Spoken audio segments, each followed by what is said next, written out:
This is going to be the biggest transformation this old four-wheel drive has ever had. Holy crap! It makes the 33s look tiny. It does. We're going to fix the Land Cruiser's biggest flaws, That's actually scary. while also overhauling the suspension setup on this car. Yeah, I can't see myself ever needing more articulation than that. Like, No, ever.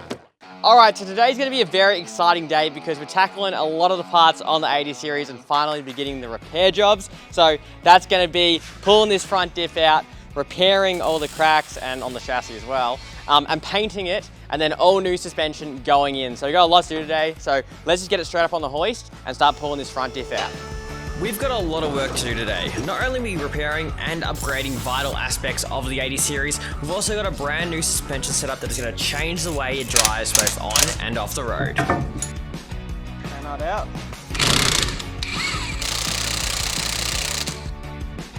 There we go, and shocks out. So these are actually the same shocks I've been running in the car since 2021. These are the Formula 4x4 big bores. But yeah, good to see, even after all the abuse of hauling this thing around, no leaks or anything on them. Yeah, they're all in pretty good condition still. So when I said my car was driving, a little bit bad before we did this, that might be why. Holy moly. As you can see, that mount is completely cracked, and that's the play we're talking about. So, yeah. That's actually scary. So with that problem found, it was time to take the front diff out and get a closer look on just how we're going to fix this. All right, so with the front diff out, you can clearly see our problem. This side, nice and secure. This side, we have bought a brace kit, which the idea is to actually weld this up and fix it, then put the brace kit on both sides so that the issue won't happen again. We've also got new arms going in, which are caster corrected arms, because I did read some stuff online about people saying how caster corrected bushes could cause that happening. But to be fair, I drove with 2 years on caster corrected bushes, and it wasn't until we started doing like stupid hard off-road stuff with Tyler and Tony that this, sort of happened. So I think it was just a matter of fact that the car weighs a lot, and when it was out on those tracks, it was doing big wheel lifts, coming down and smashing itself. And yeah, you drive hard, stuff breaks. That's just the nature of the beast. But hopefully with these repairs and with the modifications to the diff, it's gonna be a hell of a lot stronger for next time when we are doing those harder stuff. So with the front diff now out of the 80, we can start cleaning up the years of dirt and grime that had gathered on the diff from the various oil leaks over time. And we're going to drain the diff oil so that when we do flip the diff to weld everything, diff oil is not going to come out in the breathers and everything. Well, there's no big chunks in there, so we must have done it all right. There you go. That's what we're dealing with, people. So this is meant to go there, like that, pretty much. So potentially Liam and I have to straighten that out because that's been... Yeah, that's the thing, you can't go and buy these from Toyota. These get welded on in the factory to the diff, so you can't just go and buy a new mount. Maybe you can get some aftermarket ones so people fab up themselves to weld on. But yeah, the only real option was to repair this and then get an extra bracing plate to make it stronger. But I've got the expert welder Liam here, so there's no doubt we'll make it work. But the first thing is what we're going to do is pull the arm out so we can clean all the surfaces up and get them prepped. And then yeah, we'll just get Liam to give it his best shot. Small gun might fit. Oh, so close. Oh, look at that. How good's that? Yeah, the guys at King Chrome sent us over all their new impact sockets, and what it came with was a universal, an impact, called a uni joint, which is sick, because yeah, if you use the chrome ones on your impact guns, they break real quick. So, all right, so there's my factory 80 series radius arm. You can see there offset cast correction bushes. So they're the Super Pro bushes I've had in there since we did the original 2-inch lift on the car. But yeah, a lot of people in the comments the other week, and even on where I bought the chassis plates from, said that cast correction was to blame for it cracking. As I said, I don't know, I've driven cast corrected bushes for a few years and never had this issue up until a few months ago when this went. So whether it's cast correction or whether it's just me pushing the car way too hard with the amount of weight on it, I think probably a bit of both, but probably more likely the weight issue. And for those wondering why these cast correction bushes are in here, obviously when you lift your car, you're going to affect a lot of different various geometry points on your suspension. So it's important that you realign, essentially realign the car. So say this is our factory suspension height, Diff's sitting pretty nice and level, drive lines are all level, but then we go put a 2-inch lift in our car, sits up like that. See now the diff's rolled forward. So in order to fix that, you'd put in your caster correction bushes, caster plates, whatever you want to do to bring it back and level. So that's essentially caster. Now there's obviously many ways to do this. Some people use drop boxes, some people use caster correction plates. There's all different ways, but caster correction bushes is the most budget friendly way, and that's what I did last time. So with the arms out, we could begin repairing the broken mount. Liam started straightening it up so it'll be ready to be re-welded to the diff.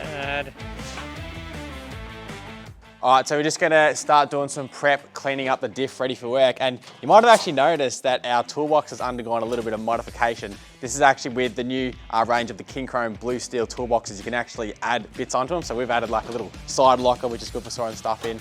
We've also got like a part storage over here, which you put all the cans of degreaser in. And yeah, it's just like a way to upgrade your toolbox, make it even more useful. And the best thing is this is actually compatible with the old and new Blue Steel range. So whatever Blue Steel toolbox you got, you can whack it on. So super handy. Now, not only do we need to clean the diff up for welding, we're also going to be repainting the diff. So the whole front diff will be getting cleaned up for when we go to add our paint. That's actually looking good, Liam. A lot straighter. Yeah. All right, so we're gonna have a crack at tacking this bit of the radius arm mount back on. I'm just gonna like put 1 or 2 tacks so that we can still move it around, and then we'll be able to bolt a radius arm in, take some measurements, make sure it's all positioned correctly before we fully weld it up and then stick the bracing on.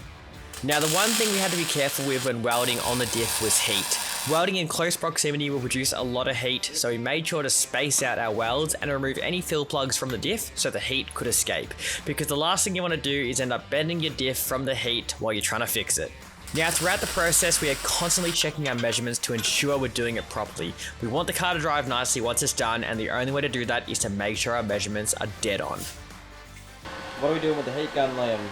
I'm trying to preheat the steel. I mean, it's not gonna get it crazy hot, but it's better than nothing. Anything helps, so. They look better than the Japanese welds, Liam? Yeah, pretty good. Once the radius arm mount was reattached, we can move on to bracing. I bought these rammed custom brace plates online after being recommended to them by you guys in the comments. These will help strengthen the mounts so they don't crack again. All right, so I've spent a bit of time stuffing around getting all these plates to fit up correctly. They didn't need too much modification, but now we're ready to stick them on. But before I do that, I'm gonna paint the back sides with a weld through primer because we won't be able to access the back once it's all welded on. So to prevent from rusting, weld through primer, I might put a bit on the diff end as well where I can. And hopefully that should keep it all nice and rust free.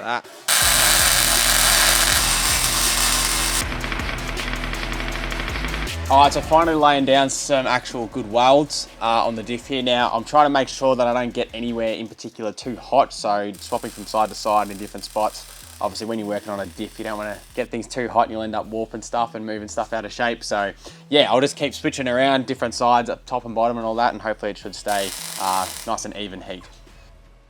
So with all the bracing plates now welded on, Liam's done an awesome job. It's funny because we were considering at the start whether we had the skills to actually pull this job off, but Liam's knocked it out of the park. The thing's so solid, it's not going anywhere. So yeah, this is now got to be painted, but before we paint it, we're going to head over and attack the chassis of the vehicle because that's got some cracks in it around the power steering box, and we've got another brace kit to patch up that. So we'll head over there and I'll show you what's going on. All right, so here is my steering box on my 80 series now. You'll see here we've got a hairline crack that's developed in the chassis itself. So we're going to brace the chassis and brace the panhard. Now, when you go put bigger tires on, do hard tracks, especially on the earlier 80 series, these are really prone to cracking here on the chassis where it mounts. So the brace kit we've got should hopefully be able to bolster all it up, and yeah, when we go off-road, it shouldn't crack again. So we'll have to rip this off, get some area around here free, and then yeah, we can start the repairs. Obviously this car did have a lot of rust proofing, fair few leaks going on, which are all something that yeah, we'll need to get fixed up so that this stays a bit cleaner once it's all redone. So with the surface cleaned up, you can see that hairline crack right there. So what Liam's gonna do is actually drill a hole up that end and at that end to stop it from tearing any further, and then he's gonna weld it up. Even if you like gouge this out and weld it up, that tear can continue to come through the steel. So by drilling a hole, you effectively end the crack and then just leave like the rounded edge of your hole, the flat edge, where there's no breaks in the surface for it to continue through. So done that, now I'll get the die grinder and we'll go through and gouge along this crack so we can get good penetration, and then we can weld it up.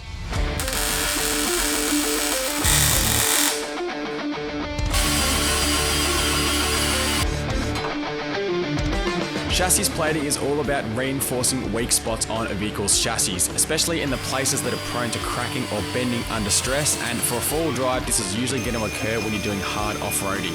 This is where the chassis can experience significant forces that it wasn't necessarily designed for, particularly if it's an older model or has been modified with larger tyres and increased overall weight.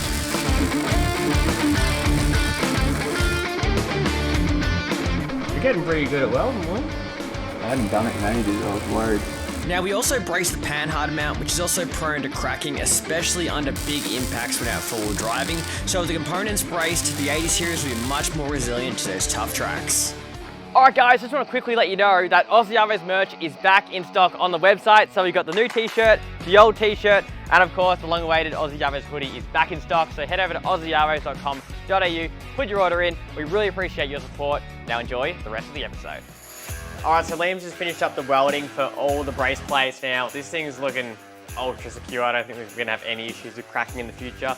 A few of you Patrol owner guys might be wondering why I didn't just go and upgrade to a GU steering box, because they are meant to be a bit stronger. I was happy to keep it all Toyota. Don't want to put Nissan parts in my car. No, but it was, yeah, I'm not putting 37s or anything crazy on it, and I think now with this bracing, we're not going to have any more issues with cracking the chassis. I'm sure the steering box might not be as powerful as a GU one, but I think for what I'm doing with the car, I'm going to be fine with a Toyota box. So with all the repair work now done, we can move on to paint the diff. We spent a lot of time cleaning this up by hand, but eventually it was ready to paint. Alright, so with the diff now all prepped, all masked off and hanging off the tractor, we're ready to paint it. So Liam, what are we using to paint this? So our mate Brett from Sherwin-Williams Automotives has sorted us some paint again. He helped me paint my GQ, so he was very good getting us some paint. We're using the Valspar Industrial Mix, just in a gloss, satin black, is it? Yep. Satin black. And yeah, it should look good. Not too shiny under the car, but should be nice and strong and it'll hold up well. So yeah, so we'll do a couple coats, and we'll also do the chassis steering box as yeah, well with do it. the car as well. And then yeah, it's going to be looking brand new. So yeah, let's get into it. It's super satisfying seeing all the paint get laid on, but again, it's all about the prep work. We spent a while getting this thing just in a state that it could be painted. Now we do have some suspension components that we are reusing, such as the front sway bar and drag link, so I've cleaned them up and we're going to paint them as well. And not forgetting the chassis work underneath the car.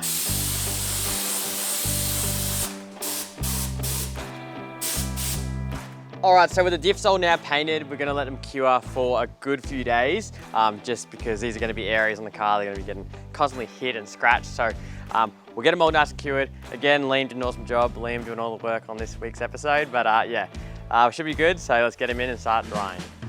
Alright, so we've had the diff now drying in the shed for a couple days, and it's looking absolutely incredible. It's looking brand new. It's always amazing just what a coat of paint can do to something old. So yeah, big thanks to Brett for sorting out that paint for us. But this isn't the only new shiny thing going back in the 80 series. We've actually got ourselves some new suspension components. So you might have heard me before talking about caster correction and offset bushes. This is the solution to that. This is a Super Pro caster corrected arm. So that meaning the caster is actually built into the arm. That way these bushes are centralized. Now having a centralized bushing with the crush tube in the middle means it's gonna wear a lot better because you've got plenty more bushing around your crush tube. It's also gonna help articulate more because again, you have more bushing around that crush tube. It's ultimately a much better solution for this, and that's why we're putting in the Super Pro arms. Now, the other reason I've gone to a proper arm is because we were just running a 50mm lift previously on the 80 series.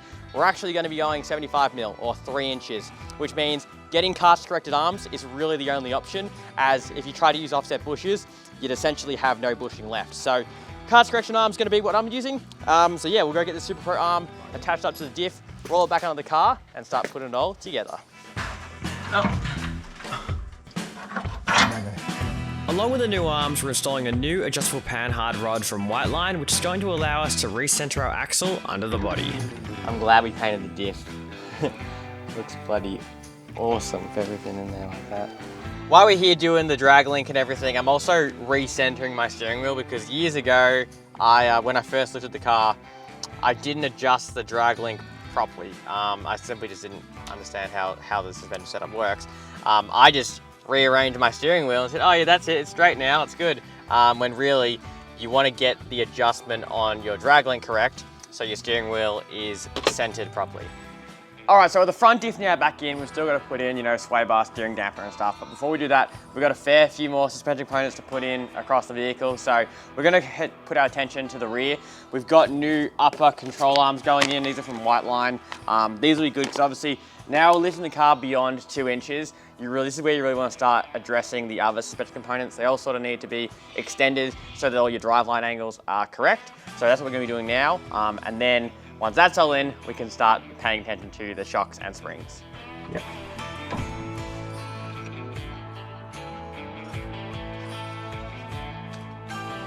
All right, so I've caved and we decided to do some painting on the rear suspension components as well.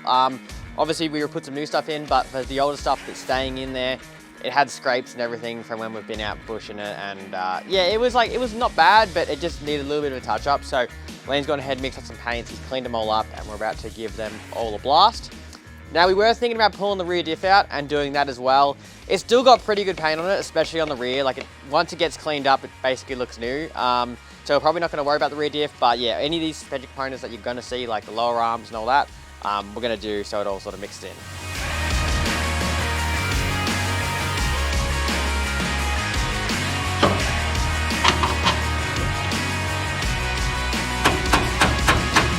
Once we had the lower arms back in, we could then pull out our old springs and shocks, ready for our new ones.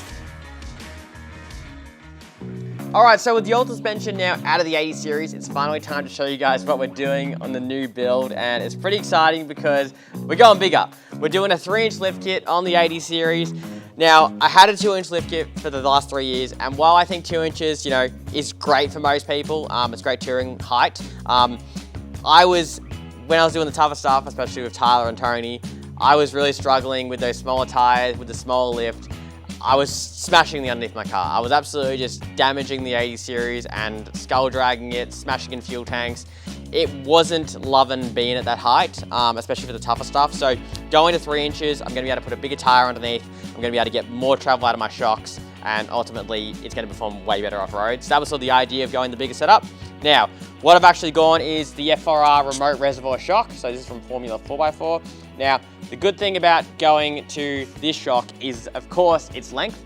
This is suited to a 3 to 4 inch lift. So if you look at my 2-inch shock compared to this, we've got about 100 mil extra shock open length, which is gonna result in a lot more articulation out on the tracks and wheel travel. So that's gonna be really exciting. And obviously too, because it is remote reservoir, we've got all the adjustability of having that. So adjusting compression and rebound, meaning when I'm starting to play with my weight loads on the 80 series, I can dial in each shock and get the car riding absolutely perfect, because I still wanna do a lot of touring in this car.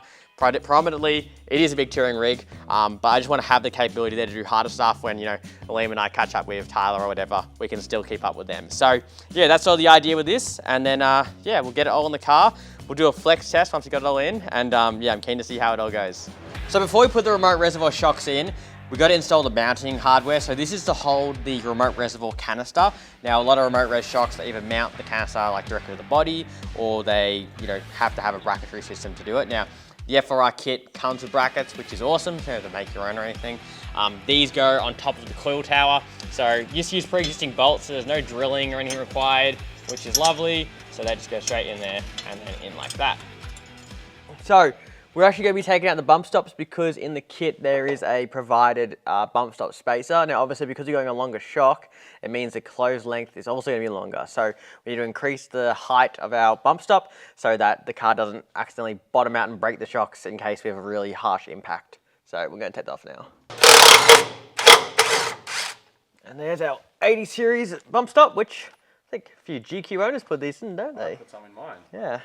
So this is our bump stop spacer provided in the kit.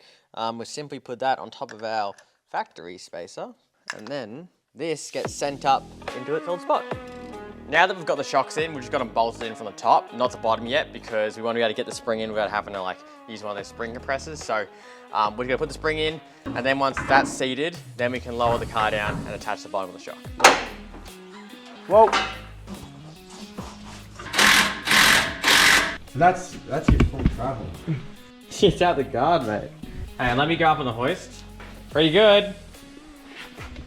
Out of the guard. Drops 33 out the guard. We then installed the front shocks And that's ready to go through that hole. and the front springs.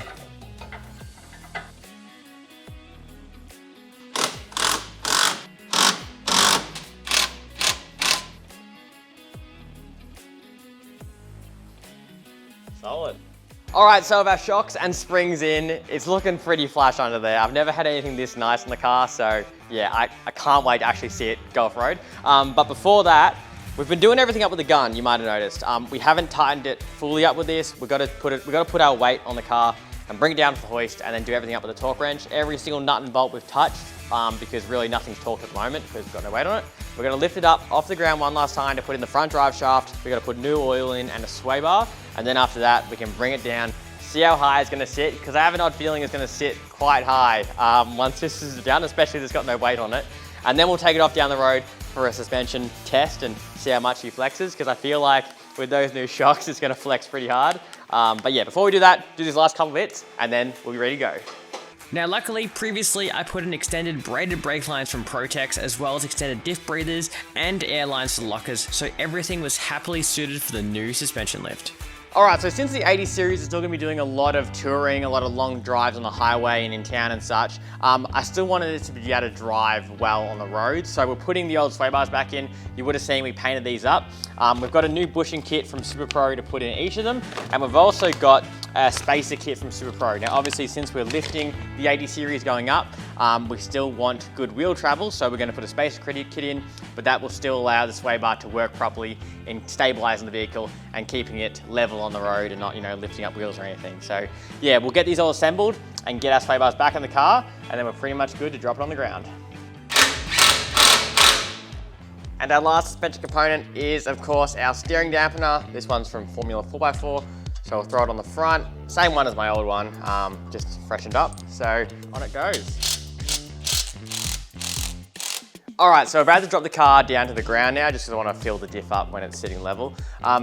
Now there's no accessories on the car yet, so it's probably gonna sit a little higher than it will once all the accessories are fitted to the car. But yeah, it's definitely gonna be larger than what it was before. But anyway, let's get it down and see where it's sitting. 3 inches is what we're aiming for, but obviously I've got no bull bar, no rear bar, fuel tanks are empty, so we'll see where we end up. We're off. It makes the 33s look smaller, but basically the suspension setup's not gonna be completely all tuned in until we've got the weight of the vehicle. So pan halves need to be adjusted for the weight and everything. So we'll do all that once we get all the accessories fitted and everything. It's pretty much just all gone in now, because next week we've got the car booked in for something special underneath. So you'll hear more about that in the next episode. But yeah, let's get it out. Let's go do a flex test in it. And yeah, we're good to go. So we filled the diff, bled the brakes, Here comes all the air. and torqued up every single nut and bolt we undid, and we were ready to go. Oh, it feels taller. Looking down, it feels a bit taller. It looks pretty big. Does it? Yeah. Like, there's a lot of clearance on those wheels. It makes the 33s look tiny. It does. It's gonna be big on 35. All right, so obviously it's sitting a bit higher. That we knew that we're going 3 inches. It's definitely sitting a bit higher as well because we've got no bull bar on, no bar work or anything like that. I'm happy with how it's sitting. Like, yeah, it's big, but that's what I wanted. Like, I wanted it to be, like, it makes the 33s look quite small, but it's gonna it doesn't fit. look too bad. It's gonna fit a 35 perfectly under there, and it's gonna look awesome. It's gonna look really good. That was the one thing I felt that was missing, was like a little bit more clearance. And now we've got the suspension perfect, just gonna get slightly bigger tires, and then we're gonna be golden. All right, so before we take it out onto the road, we're just gonna adjust all our shocks. So obviously, because we've got the F4R remote reservoir shocks, they're all adjustable for compression and rebound. So these can be adjusted on each shock. So I wanna put them all to their softest setting right now, since I haven't driven the car on this suspension setup before, and currently we've got no weight in it. So we'll go to the softest setting on all 4 shocks. And then obviously from there we can start to mess around with it once we sort of know the weight loads and how the car's traveling. All right, here we go. I'm keen to experience how it is on these shocks. Clearly, it's going to have no issue on the like off-road, right? Yeah. I'm just keen to see how it all performs on the road. Well, that's really half the reason we do, like, why suspension's such a hard thing to get right. Because if you just wanted it to perform the best off-road, you just go and put the longest shocks and the softest springs, and it's just, who cares? But when you want it to drive off-road really well and on-road really well, that's when it gets It's a balance. difficult. It's a balance you got to get right, exactly. Well, it's all riding great on the dirt, so there's no all complaints seems there. good Even so with far. no weight on the car, it's freaking perfect. Pretty good, Liam. Look at that. It's like an arrow. It's completely straight. Oh, that's literally perfect. Like, I don't mind our local road, but like if we were on a proper, that's just You're on a freeway. yeah, no vibrations. Good job. That's fixed. We then took it for a four-wheel drive on our local test track to see just how well the suspension would articulate. So it flexes. It does. Like that side's completely maxed out. Like that's the top of the tyres below the sill. Nice. That's flex. Holy crap. Oh, what a beast. Look at it. Look at it go.